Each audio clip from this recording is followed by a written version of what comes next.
Hello, welcome to another episode of Interculture podcast. I'm Ibrahim and I'm Jenna. we are back again. How are you doing? Good.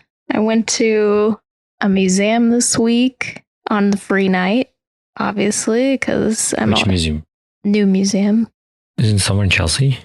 No, it's on the east side. Oh, But yeah, that was quite fun. The weather's been nicer. And I read a book, which was very exciting for me because I usually peter out and get bored of reading. So that was a great accomplishment for me. I can't focus on reading more than 10 minutes. Well, 10 minutes is pretty good though. I get lost between in the sentences. I just draft away to different thoughts, and I usually read sci-fi or like action books. I was reading Origin. It's a pretty old book. That sounds familiar. Who wrote Da Vinci's Code? What is that? Da Vinci's Code. I don't know what that is. Angels and Demons. Oh, okay. Yeah. Oh, wait, Da Vinci Code. Da Vinci Code, yeah. Oh, yeah. Okay, I know that. Of course. Everyone knows Da Vinci's that. Code. I thought you said WGS Code. Oh. I was like, what is that? Do you have anything you want to report this week? Any news updates? Just a news from maybe Turkey. Is there news from Turkey? Yeah, I mean, the election time is ticking, so it's gonna be next month, less than. I saw that the polling is Erdogan's pretty neck and neck. Yeah. Right now, so it's anyone's game. But the further away we get from the earthquake, There has been another earthquake and another. Oh yeah, that's true. Yeah, and there was also a flood. And Jesus I Christ. think, It's never ending horrors. yeah, if you ask the religious people, we are getting punished. Oh, Yeah, really? Turkey is getting punished right now by the greater God. So What did Turkey do to warrant this? a lot of things, like in their eyes, Turkey is like a den of sins. People have lost their courtesy, lost their beliefs. As a matter of fact, Erdogan is trying to ally with a different party who has been secretly active in Turkey for almost 10 years. And they are a huge fan of Hezbollah, Hezbollah? What's that? Yeah, have you heard that Islamic extremist group? They're No. mostly active in Lebanon. Okay. There was a civil war in Lebanon. Is this like an Islamist group trying to bring Islamic fundamentalist group? but trying to bring more Islamic law into government type situation, or? Well, they are it's a really small party. I'm going to say more than 10,000 maybe, which is still scary for me. And Erdogan is aligned with them, you're saying? Yeah, he's trying to get their votes. If he wins the election, he's going to probably offer them a seat in government. Wow, okay. He really has nothing except the religious element. He just doesn't want to lose this. Of course not. If he loses, they're going to go after him. So he became the, 20th richest person in the world. For the last 20 years, that's impossible with a humble salary of being a president of a country. So, wow. Well, I've been reading some people online talking about how they think he might try to pass a law or something to be able to stay in power before the election. Is that a possibility? yeah. Yeah. Nice. Well, I'm glad actually we're talking about Turkey because our topic is multiculturalism. And there's something that's been coming up a bit for me in Turkish culture, kind of. Oh. And you do this too, actually. I do it? Yes.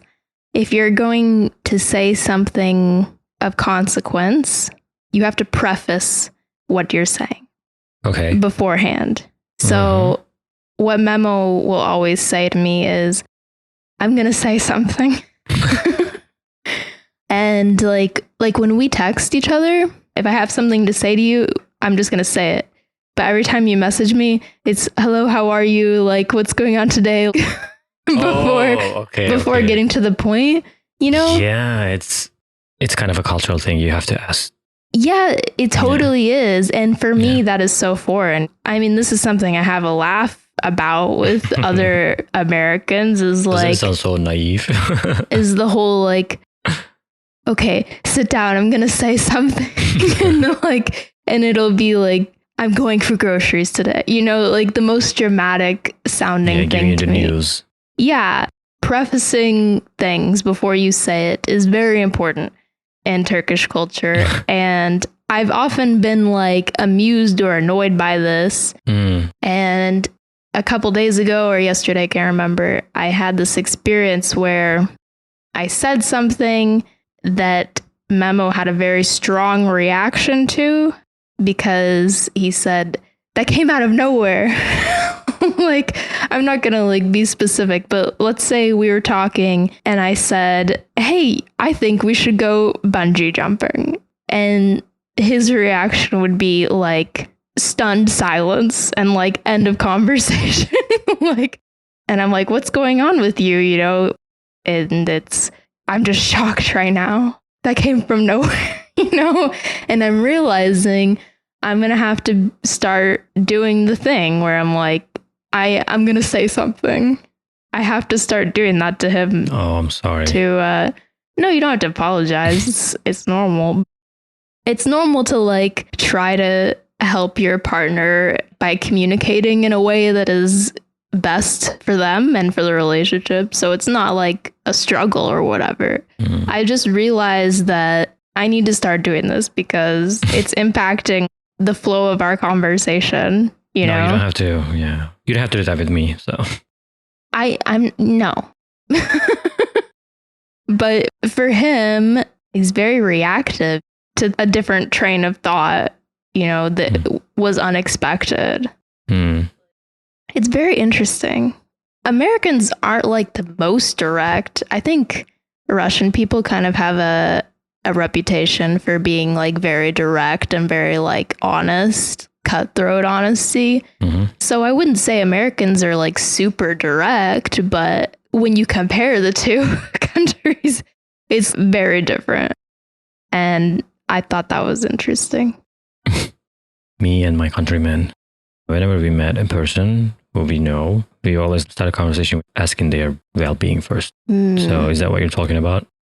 Yeah, I guess. I just don't do that. Like if I'm going to say something to you like, hey, let's record this day, I just say that. Like I don't say, okay. Hi, how are you? I mean, maybe some people do that, but I don't. So then I worry, like, am I coming off as offensive because I don't do that or whatever? Yeah. That's the thing, looking into the best way to have a multicultural society.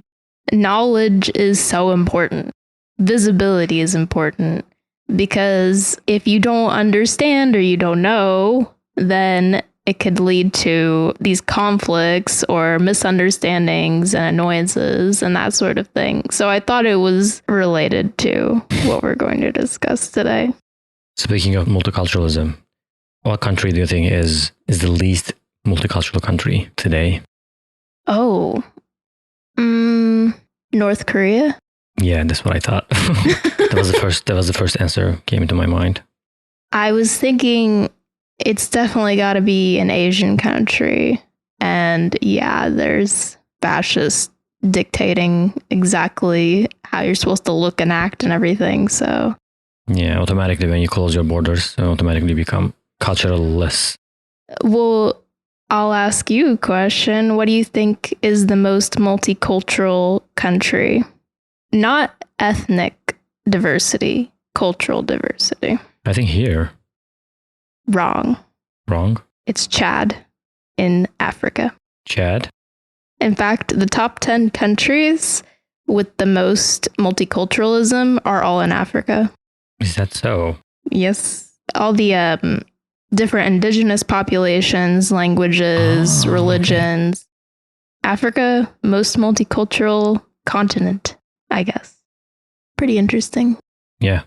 Do you want to talk about its advantages? I think I don't see any disadvantage of living in a multicultural society, but I was like researching some and I came across conservative fundamentalists talking about the side effects of being in a multicultural country, Fox News and stuff.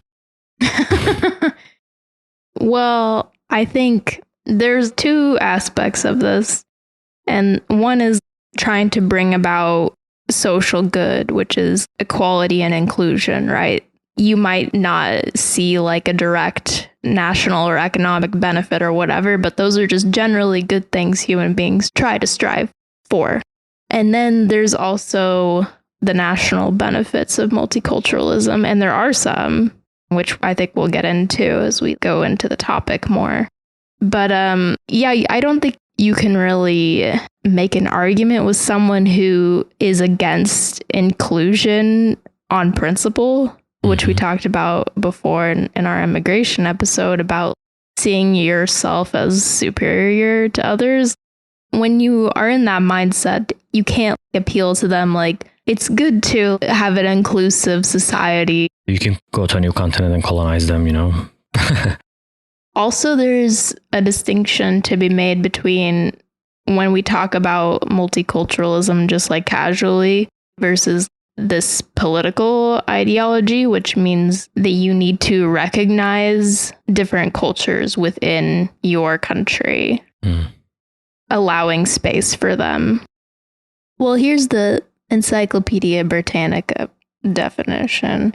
It's the view that cultures, races, and ethnicities, particularly those of minority groups, deserve special acknowledgement of their differences with a dominant political culture. And some people are a little afraid that that special acknowledgement means special treatment, which is not really the point. It reminds me of this question. How is it different? Like, what is it exactly difference between like diversity and multiculturalism? Diversity, I think, encapsulates a bit more than culture, right? I mean, culture is a huge, broad category, which includes like, well, I think I wrote down some values, underlying assumptions, beliefs, typical behavior, history, traditions, customs, social institutions, and languages. Diversity, though, that can include things like being differently abled, different age groups, different races. A multicultural society is diverse, but I think also even a monocultural society also contains some diversity, just on the basis of all human beings have difference, right? Looking at like the pros of multicultural societies, or maybe taking like a multicultural approach to different pillars of our society, research has shown when there is that acceptance in your country of other cultures, then there's less conflict. Says UN reported that 1/3 of the world's major conflicts have a cultural dimension to them, which I think is pretty obvious. Like, it doesn't really even need to be stated. It's kind of a practice in democracy, allowing for diversity and differences of ideology.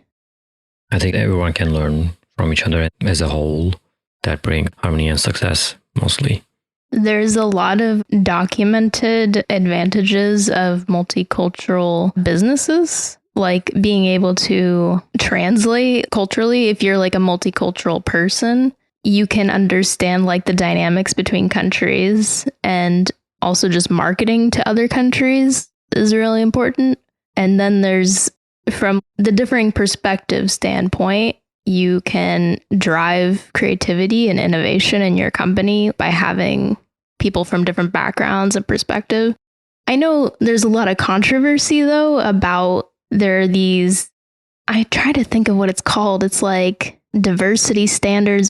you need to have at least a certain number of minorities in your business. You have to reach those measures. And I think people are saying like, well, that is preventing fair and equal competition among workers, because in certain situations, somebody who's a minority might get a job that a white person maybe was actually better for. And I think I have heard anecdotally about that happening. I don't know, like I haven't experienced that, but I think that if you're not doing like these prescriptive measures to just force people to consider people who are outside their culture or ethnicity, they're never going to do it. We have to push for it before it becomes natural. I don't think they're racist or anything. It's just like there's this subconscious bias. But I did want to talk about the benefits of multiculturalism as like an ideology in health and medicine and in education, because there's like explicit need to be informed and to create an environment of openness for people with difference. So I was looking at the Association for Supervision and Curriculum Development. They were reporting on this study about schools that make multicultural education like a focal point and not, like an afterthought. And they said that students perform more successfully on all levels when there is a greater congruence between their cultural backgrounds and such school experiences as task, interest, effort, academic achievement, and feelings of personal efficacy or social accountability. When you are discussing things from different perspectives or like leaving the door open, like not saying everyone behaves a certain way, like allowing people from a different culture to relate to what's going on in the classroom, that helps like not just their well-being, but also their academic performance. Good point, yeah. And that is so important. But what I was reading on their website is a lot of times this is really just something that teachers don't even consider. Mm-hmm. I mean, I don't want to dog on teachers because they work so hard and for so little, but I think it should be like something that is pushed into people to like really think about how to be more inclusive in the classroom. And in health and medicine, different cultural practices impact people's health. You can't research from one cultural perspective. They include different behaviors. And in clinics, doctors, they have to do that same thing too. Like they have to be aware that people have difference in their behavior. There was a really interesting study I found by Global Citizen talking about multicultural societies. And I think they specifically talked about where a religious population starts to grow that's different from the majority culture. And they were talking about the difficulties when this first starts to happen. People lose trust in the community at large, and there's more feelings of anxiety about this unknown culture coming in, right? But they say in the long run, it actually benefited their quality of life. But in the first like 6 or 7 years of that change in the demographic, people felt a lower quality of life and like lower trust in their community. So that's another point too, is it's not easy and immediate for people when they're experiencing demographic change in their community. It takes time for people to like adapt and feel secure about it, and then they feel good and like reap the benefits.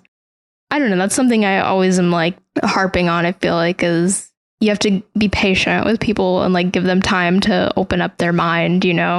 They do need the time. If that is there, then they can reach a really great point.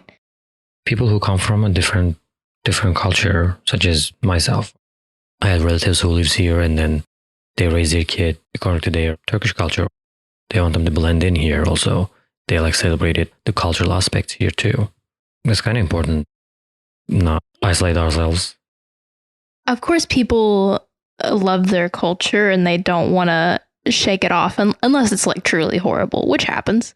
But they also don't want to be feeling constantly at odds or as an outsider. You know, it's like, of course, your culture will always be special and meaningful to you, but does that mean that in every single interaction, every season and moment, like I want to be the other? You know, it's like, no, I want to. Yeah. Okay, so let's go to critiques for multiculturalism, which you talked about a little bit with people feeling threatened about having like different types of people they don't understand. We were talking about the Fox News thing, right? Like their standpoint is that once you start giving special acknowledgement to these groups, then that means you're going to be taking away from white people and they're going to be run out of our country. There's going to be a white genocide, which sounds insane, but that is like literally the regular talking points, like on Tucker Carlson show, you know, is that white people are under threat in America. Well, what is white people culture though? It's mostly European culture. But America's not Europe. Yeah, I mean, even though you're a part of a culture, that's part of a multiculture, you know. It's just, I don't know, it just diminishes itself in a certain point. I've encountered people, you know, I used to have a friend back in Kansas. She was white, married to, I think he was Latino. And her mother was like mocking her for marrying and like a guy who wasn't white and like saying their children were going to look like monkeys. Some fucked up shit. I mean, it's not as uncommon as you would like to think it is. How were you able to think that? It just, I really wondered that moment, exactly that idea. Sometimes human brains surprises me a lot. It's just, that's really fucked up. I have another great example. I met this guy from, I want to say like Alabama. So he was black, but he was adopted by this white Christian family in Alabama. So you can kind of like get an idea of like what their culture would be. He was talking about how he really liked white girls and like he felt very attracted to them, but his family was against mixing of races. And when he met me in Memo, he's like, I think interracial dating is great. And I was kind of like confused. I'm like, who said it wasn't? Like, that's so weird. But then talking to him, you know, he grew up obviously in this household that saw him as like lesser, you know, like his whole family's white. He's the only black person and probably a white community, and telling him he's not allowed to date white women. I mean, it's so disturbing that this is like it's so normal for some people in this country, like this idea. That's so fucked up. Yeah. And I felt so bad for him because, I mean, that must hurt a lot to be raised, like have your family, like have these ideas. But yeah, I was like, what do you mean? Of course it's okay to date someone outside your race. Like, I take it for granted, you know, that it's normal. Half the couples I see are not the same race. So it seems like so odd that would be like out of place. When it comes to interracial marriage, that's pretty common in Turkey. That has been a pretty common thing in Turkey. I mean, since birth of the Ottoman Empire, you know? And that is something Turkish people seem very like open to other people, other cultures. Yeah. So I found something interesting. There was a study by the Harvard Institute of Economic Research. The democracy index is inversely related to ethnic fractionalization. The idea is that in more fragmented societies, a group imposes restrictions on political liberty to impose control on the other groups. In more homogeneous societies, it is easier to rule more democratically since conflicts are less intense. But keep in mind, the data for this study was self-reported.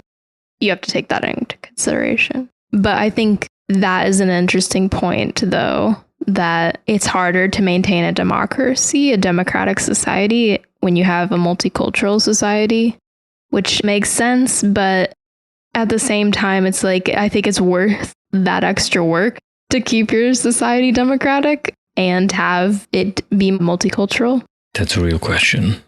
It is worth it. Yeah, definitely. I mean, but it's like you have to acknowledge the challenges of it. Yeah, you have to find the best solution. You may never be able to find it, but you at least die trying it. So, well, yeah, I mean, society's all about progress. But it's an important point to bring up, the fact that it's not always like so straightforward how to best allow diversity to prosper and how to best protect acceptance of multiculturalism.